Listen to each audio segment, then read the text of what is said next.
Gawa tayo ng sisig bangus. Ito yung dinibone ko noon. Inisti muna natin ang ating bangus at hinimay-himay ko ang kanyang meat. Dito naman, ito yung mga ingredients natin. Bawang, ginger, at saka yung ating bell pepper. Soy sauce na may lemon or calamansi. At yung the best, nating ilalagay.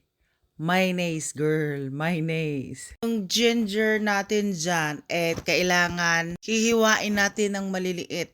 Hinalo ko na yung ating lemon or calamansi, pwede din sa ating soy sauce. Dahil marami ang ating bango, maglalagay ako ng half cup ng ating mayonnaise. Masarap pag maraming sibuyas mga girl. Dito sa ating pan, tayo maglalagay ng butter. Mimelt muna natin yung butter bago natin ilagay ang ating bawang mga jay. Pababrown lang natin itong bawang natin jay.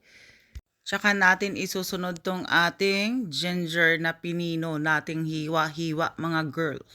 Mamaya pa yung ating sili dyan na nakaside lang. Lagay muna natin sa side kay mahanghang yan jay. Ay, ayaw ba yan nila sir ng mga mahanghang day oy? Ayan, medyo brown na. Isusunod ko na yung ating sibuyas na kulay red. Hahalo-haluin lang muna natin itong mga jay. Ang mahirap lang dito sa sisig, no? So, ang dami mong himay-himay mga jay, oy. Magtanggal ka pa ng tinik jay. Then, isusunod na natin itong ating bangus. Mix lang natin to para hindi masunog yung ilalim jay. Mas masarap yung crunchy pa rin jay. Maglalagay lang tayo dito ng ating paminta mga girls, no? Maglalagay na rin tayo ng ating soy sauce na mayroong lemon or calamansi.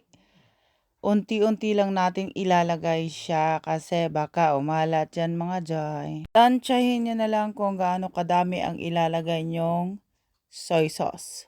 Haluin lang natin ng mabuti to and then isusunod ko na yung ating lahat ng sibuyas mga jay. Kaya damihan nyo ang inyong sibuyas kasi yun ang nagpapasarap sa ating sisig mga jay. Mix lang muna natin tong ating sibuyas bago natin i-mix sa lahat ng meat. Ilalagay ko na din yung ating green and red pepper. Depende sa laki ng inyong red and green pepper, no? Gawin nyo na lang isang pirasong malalaki and that's it. At yan ang nagpapabango ng ating sisig bangus. At yung ginger naman kanina na nilagay natin ay yun ang nagtatanggal ng lansa. Isusunod ko na dito yung ating half cup na mayonnaise. Kasi yan day. Ay, pampalami yan day.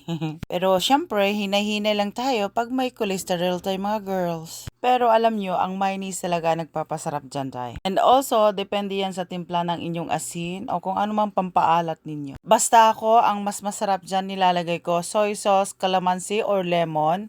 Pamintain, wag ka na maglagay ng asin jay, kamaalat yung soy sauce. Oy. Husgahan na natin to jay, oh.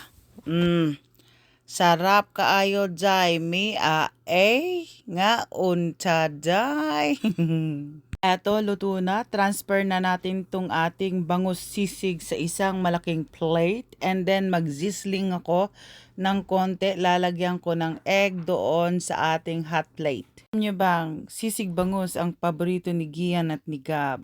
Kaya magluto ang nanay day. Ito sa isang hot plate nito, or pan, naglalagay ako ng 3 eggs.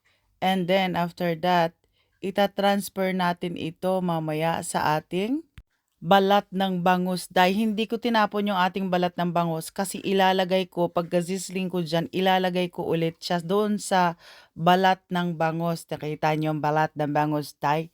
Masarap yan, girl. I-air fry mo lang yan kasama yung ating balat ng bangus. Ay, sus, Diyos ko, dry. Crunchy, crunchy man at day. Murag chicharon. Kaya, maya, Pwede din, air fryer mo muna yung ating balat ng bangus. Saka lagyan mo ng meat ng ating bangus day, no? Ang ginawa ko dyan, in-air fryer ko muna yung balat ng bangus para maging crunchy day.